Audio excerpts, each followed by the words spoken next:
That was in 2019. Started the program. It was called the All-Star Coaching Program, and I joined. And since then, I've been able to make millions of dollars as a real estate investor myself. Before that, I was a real estate agent. And then before I was a real estate agent, I used to work at like restaurants and like dead-end jobs like that. So I actually went to college and then dropped out. You too? No, I was gonna say, how much was that initial Future Flipper program that you bought into? What was the package there? It was a good investment. It was more than I've ever paid for coaching before. So I could talk about that really quickly. So like I said, in 2019, I made a decision, I would say halfway through the year, that I no longer wanted to be a real estate agent. And it was a tough decision because at the time I was making about $500,000 a year as a solo real estate agent. So I was making great money, but the problem, call them, and then you would say something like, hey homeowner, it looks like your property was just served a notice of default. Were you interested in refinancing, or were you planning to sell the property? So that sentence is the key right there, if you guys want to write it down, because what most people do is they call them and say, hey, are you interested in selling your home? And most of the time they're going to say no, right? Most people don't want to sell their home if they're in default. So they're going to say, no, I want to refinance. And then you would say, perfect, let me, I have a lender that could actually speak to you and talk to you about refinancing, right? And then you say, hey, before I send you to the lender, let me ask you some questions to see if I think you might qualify for a loan. Is that all right? Okay, great. So tell me a little bit, how long have you been missing your payments? Whatever, okay. Okay, and then if you don't mind me asking, what puts you in financial hardship, right? Because if they say they don't have a job now, do you think they're gonna qualify for a refinance? No, exactly. So what you're doing is you're kind of fishing for what is going on with them, and sometimes they do qualify for a refinance, and then you can refer them to a lender, but most of the time they don't. So once you build that rapport with them, you can connect them with the lender, you can do whatever you want to do, and then if they qualify for sub 2, which normally means that there's not enough equity in the house for them to sell it, then you pitch them on sub 2. The problem that most people right now that are obsessed with creative finance is every homeowner, they're pitching them sub 2, when most of the time it doesn't make sense for them to go sub 2, right? So that's kind of one thing that we really try to focus at, with our members, is making sure they understand all aspects of real estate investing, because when someone only knows how to sub 2, then maybe they're a good wholesale deal or a good flip, but you pitched them sub 2 and now they don't want to work with you. Do you get what I'm saying? Yeah, so you have to understand all avenues of real estate investing. So flipping, wholesaling, sub 2, right, or creative finance. Does that answer your question, kind of? Oh yeah, I would say just to follow up with with getting the list. Mm-hmm. You get that from the title officer. Yeah, you can get it from the title officer. We have we have a system that we give to our students where they can pull that list for 5 cents a lead, where it's lead and numbers. Why But would you choose to pay instead of, because I know you can just ask the title officer. you could, but the data is not as accurate. Oh. Yeah. So yeah. So free is always going to be less accurate than paid. Yeah. Thank you. You're welcome. Okay, so somebody asked about how we're getting deals. So Monty's going to break that down. Cool. Sorry, excuse my voice. I had a 14-hour travel day yesterday from the UK, so a little hoarse here. But who had the question on lead gen? Just how or what sources, or what just general question? Yeah, I guess basically what kinds of lead generation are you guys doing? Cold calling, texting? Gotcha. Okay, so we do PPC, TV ads, we cold call, we do SMS, and that's the bulk of our lead gen. As far as free sources, I mean, agents are the best free resources. I would call all your agents, your local market. It's best, they can double in the deal, represent you, so it's good for free resource. Your title reps, to get data from them, who the cash buyers are in the area, who's doing deals. But yeah, I mean, that's basically the 2 free resources. But as far as lead gen for cheap, I would do cold calling. I mean, you get a VA for $100 a week. That'll call, 5-6 days a week, 9 hours a day. So, but yeah, bulk of our stuff is TV, PPC. That's what we hammer. It's more expensive, but it's the best ROI for us. But yeah. Go ahead. No, keep going if you had another I question. was gonna say, what does your action look like? So like how many calls per, say, So our cold caller right now, I only have one. So she calls from 9 to 6. She makes about 2,000 calls a week. She gets about 120 leads a month on those calls. But like I said, TV and PPC are our best lead sources. It's the hottest leads. We pay the most for them. It's the best ROI. So, and then the hottest leads, usually one phone call usually converts because they're ready to go. They see the TV commercial and they're ready to sell. So out of those 120 leads, then what's your conversion rate on that? The cold calling has been tough lately. Has it? Yeah, it's been really brutal. And we just got hit with a nice TCPA violation, if you guys know what that is. Our second one, so we're not the best cold callers. That's a lawsuit. They sued. I think it's the Telephone Communication Protection Act. So yeah, this lady was a professional. She knew exactly what she was doing, and she got us. We settled with it though. Yeah, but there's actually ways to protect yourself from that. But sometimes mistakes happen. Yeah, I mean most dialers have D&C lists. Ours did too. She just literally took notes of every phone call and every number that called her. So yeah, it's part of the game. Any other questions about marketing? Marketing lead gen. By the way, I don't know if you guys know, I'm COO of Harmon Offer. So Ryan's wholesale and flipping company. Let's say what markets are you guys in? Just Vegas. Just Vegas. Mm-hmm. But we wholesale in all 50 states. What avenues for PPC are you guys on? We have a company that does it for us. Oh, okay. Yeah, so like, we have a provider. They handle it all for us. We just give them a budget and they handle it. okay. Right. Yeah.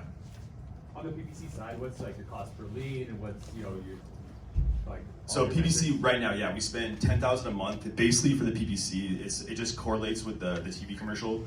So we want to be when they see the TV commercial, when they search Ryan's name, home and offer, we want to be that first top of page. So it goes hand in hand with our TV commercial.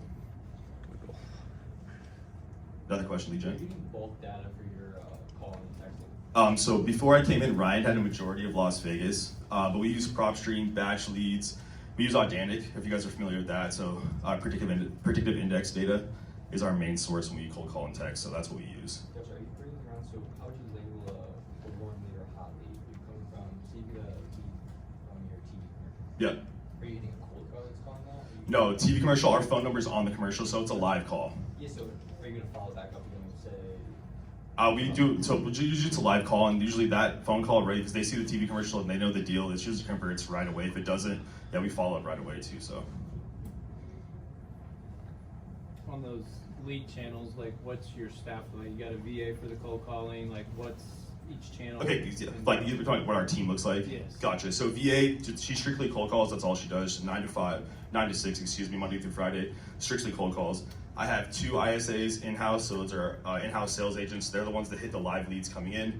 I have 1 lead manager. He hits all the stuff, basically the old stuff that falls through the cracks. He follows up, rewarms them up for the ISAs, and I have 2 closers. My closers are appointment guys, so they go on the appointments, ISA set the appointment, they go on the appointment and close the deal. And I handle marketing dispositions as well as COO. It's like a PPC subbed out. like, Yeah, PPC subbed out, TV subbed out, it's a provider. The person who makes that cold calling is a real estate agent? No, it's a virtual assistant. She's in the Philippines. Mhm. is your PPC provider only Vegas? No, they're not. I can talk with Ryan because they're pretty exclusive to Collective Genius, but have you talked to them? We do stuff with. Okay, then yeah. They're not they're in all 50 states. So we offer it to our students. Do you guys typically just assign deals, or are you doing retail flips? Are you doing wholesales? Are you doing? We do all the above. And you do convert some of those to long-term holds. Yes, depending on the area. Can you touch on what's your criteria for determining how you disposition something? If you're going to keep it, sell it, retail it, flip? Exactly. So basically we try to wholesale first. Basically the flip profit has to be 3 times the wholesale fee for us to keep it. So that's basically how we do long-term rentals. It's based on Ryan's call. Usually he tries to stay in like the nicer areas for long-term holds, but yeah, we've been wholesaling basically everything right now because the inventory has been super low and buyers are coming back, so we've just been wholesaling everything we can.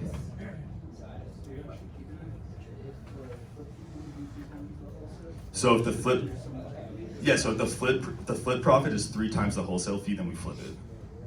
Yeah. How are you determining whether you keep it? The wholesale fee is 3 times, or the flip fees the whole time. So like, Yeah, keep it as a rental. Yeah. It's based on area for Ryan, Yeah. basically. Like if it's like, I don't know if he's from Vegas, like basically he keeps like Green Valley, Henderson, that's the stuff he's gonna hold. Like North Las Vegas, we're not keeping. Like the East Side, we're not keeping. Like pretty much an area, he gives it at a good enough discount and cash flow within a good area that's the ghetto. Yeah, even if it breaks even, we'll keep it just based on the area and equity market appreciation as well, based on the area.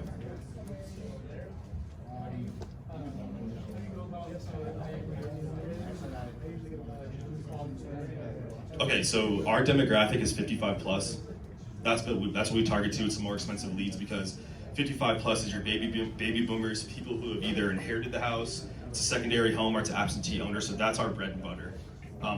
We do hit NOD, NOS, but it's so competitive. We have the marketing budget to hit the higher cost leads, so that's what we tend to stick to that.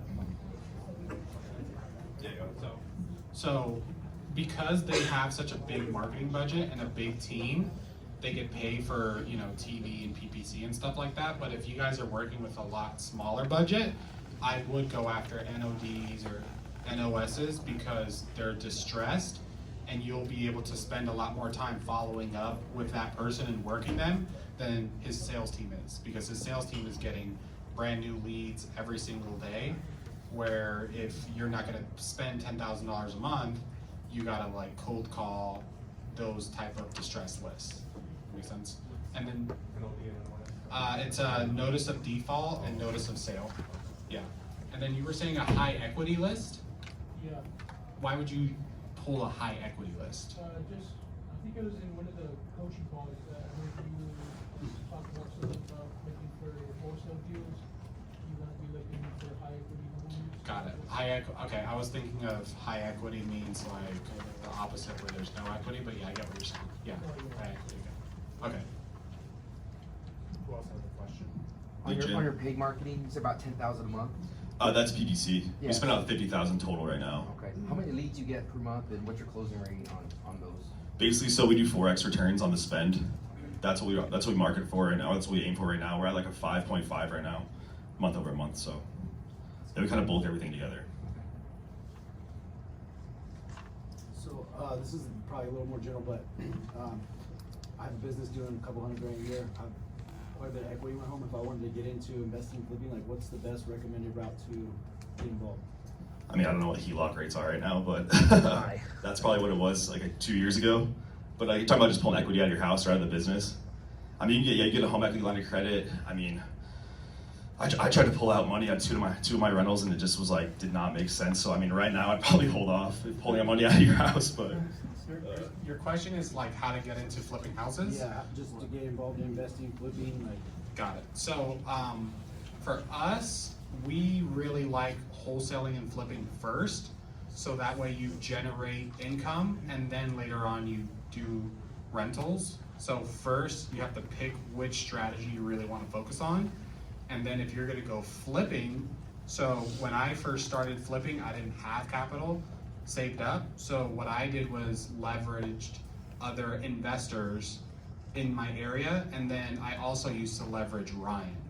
So what I used to do is I would go out and find deals and then bring them to Ryan and say, hey, like I got a deal, this is what the numbers are, do you want to split it? And then we would negotiate whatever the split was going to be, and then that's how I initially started flipping houses until I had enough money to do it on my own. So do you guys have like a entry level program, coaching program or something to bring Yeah. people like that in? Yeah, what market are you in? What do you Like real estate market? So I'm not into real estate at all. Okay, where do you live? I live here in Southern Highlands. Oh, okay, so you're local. Yeah, yeah. So we do partner with our students. So like majority of my deals normally are with our students because some of them start off and they don't have the capital. So with our students, we'll put up the capital and then negotiate how we want to split the profits. Like sometimes it's very slim. If it's bigger, then there's a higher percentage. Reason I ask, so I'm an online coach and I just invested in the media side, so I'm gonna be doing some content with you guys. And I'm a local here, so I'm just I'm trying to hear myself that way. So yeah, so we could talk later, but yeah, so that's how I started, and that's how most of our that's what I've seen most investors do when they start, is they rather raise private capital, or which we could teach you, or partner. And then if you don't want to invest, then you wholesale, because then you don't really have to put up money. Right? Thank you. Okay, another question, lead gen, anything? No. So, are you guys, I'm in different markets, and you guys teach wholesaling and all this, and flipping specifically Mhm. for different markets? Yeah, Or exactly. is this here? No, every market. It's pretty similar in every market, just based on like laws with wholesaling, but yeah, it's the same blueprint for every market. So you mentioned that you'll flip property 3x your wholesale. Yep. Is that only in Vegas or is that? So we only flip in Vegas. We wholesale every other state, so we will JV with someone if we have to, but yeah. What are your thoughts on digital real estate in the industry, moving towards digital real estate for transactions or international acquisitions? Not much like automating everything, Yeah, for not in person, like virtual. for title, for virtual, or even during pandemic, there were Zoom calls, to, things like tokenized, digital currency, Pro-V, for international transactions, or just blockchain transactions, the traditional title transactions. Gotcha. Yeah, I mean that's more of a question for Ryan. He's big in the NFT and the token space for that side, but yeah, we're still body to body here. Okay. Yeah. How about like Airbnb? Do you guys ever get into that with like wholesale or sub two or any of those opportunities? And if so, like how do you vet Airbnb besides like AirDNA? Do you have any other good pointers? Yeah, I mean that's what Ryan. Most of his Airbnbs are in Big Bear. Okay. So, but as far as AirDNA, or AirDNA, that's the only website I know of like basically Okay. analyze deals, give you like what the returns are. So, Cool. as Thanks, far as man. I know, yeah. Like wholesale and hotel, that's kind of where we like the hotel a lot. What's your determining whether you're gonna wholesale it to hotel? Gotcha. So, yeah, so we've kind of, because of last year, like the way the market shifted, we kind of over leveraged with our flips. So we've gone to more of the hotel model. So it's just deal by deal basis. I'll look at the numbers myself and be like, all right, well, I can make 30 on a wholesale or make 10 on the wholesale. I'll wholesale it all day, because usually with us, the wholesales, we just buy them and relist them. We'll spend like 3 to 5K, clean them, and just turn them back in the market. What do you think your ratio right now, wholesale to hotel? Basically wholesale to hotel. So we just bought 2 hotels last week. But besides that, we were 70-30 wholesale to flip. So kind of doing the same model right now. But your wholesale to hotel, Yeah, it's like 70-30. 70 wholesale? And 30% wholesale, correct. Yeah. Hotels are so much easier too. Like you don't go over budget, you know exactly what you're getting. Especially if it's under like that 350K purchase price right now, like that's like gold mine. What is that exactly? Wholesale? Yeah. So wholesale is just when you sell the contract. Wholesale is like, say you buy a property, you put like 10 to 15K lipstick, rehab, paint, carpet, counters to get the budget, and just turn and burn it. Yeah. Yeah, so that's like the model we're going towards right now, because we did a bunch of big rehabs last year and kind of like went over budget, and with the market shifted, we got caught kind of holding some deals. So now it's like if I see a deal that I can put 10K in and make 60 grand, then we're buying it all day. Yeah. So this may sound like a stupid question. No. I'm interested in getting into flipping, Uh-huh. but I live in Texas, and everybody in the damn country wants to move to Texas. Yeah, right. Dallas, Fort Worth. And, yeah, and so it's really, really difficult finding subs to do any work. So what would you throw at me as far as advice in terms of trying to build a team of subs that you could put into the flipping business? How long, like? So you're basically looking for contractors, is what you're saying. Yeah. Honestly, what Ryan used to do is like I would look for drive around neighborhoods, look for dumpsters, look who's working, just walk in the house and talk to him, be like, hey, I'm looking to do flips. Can I get a business card? Like that's honestly the best way to do it. Yeah, that's what I would do. I saw a hand up over here. I don't know. Question. How much of a wholesale fee do you usually do? So we try to do 20K. So that's like because that's what we've noticed. Anything below 20K is when you're getting like the 7 to 10Ks, like it's not worth the time and the effort. Like it's just like we had one we just did 13K on. It was the biggest headache I've ever done. Like I would have just given the money back. How do you know when to try to put a bigger fee? The fee is just determined on like what the ARV is. So obviously you want your investor to keep coming back, so you want there to be meat on the bone. So yeah, it's just basically how big the deal is. I think our average wholesale fee right now is 50 grand. So What are you buying your deals at in terms of ARV? So we were buying in the prime time of 2021, like 80%, still moving them. But right now it's like 65 to 75 plus. I don't know what market everybody's in, but Vegas, like, dude, if you get a deal in Green Valley or Henderson, I've seen deals move at 90%. So just based strictly on area. But east side, we're like 60, 65. North Las Vegas, 70 to 65 to 70. It just depends. It's all area based in Vegas, so it's deal by deal. Have you seen the TV ads work for multifamily real estate at all? No. We tried, but I don't know if anybody's familiar with Las Vegas. There's only 400 units of multifamily in all of Nevada. So it's extremely competitive, and all these commercial brokers have like a monopoly on them too. So it's extremely competitive in Las Vegas and Nevada. Yeah. We do sub two, but if we sub two and we don't hold them, we move them. Is it more so for like cash? Yeah, it's just like basically if we get a sub two deal, like there's enough spread there that we can make a fee, and like the liability's not on us anymore. We might as well just get rid of it. Anybody else? Do you have a contractor go check out the house for wholesale deals and all? Yeah, so I forgot to mention, we have two project managers. One is Ryan's dad, and one is Daniel. Basically, if we have a deal, I'll have him just go walk and give me a scope of work, and if the numbers work, then we'll take it down. You all do flipping here.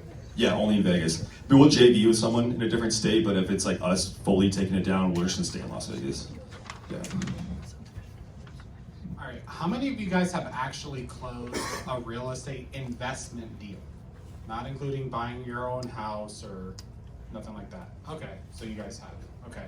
And the rest of you guys haven't closed, are you guys like real estate agents or, yeah?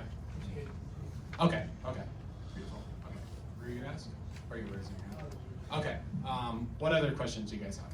In terms of your flipping business, do you have a certain number of projects that you're comfortable taking on? Yeah. For me, once it gets above 10 flips at a time, it starts to get a little shaky.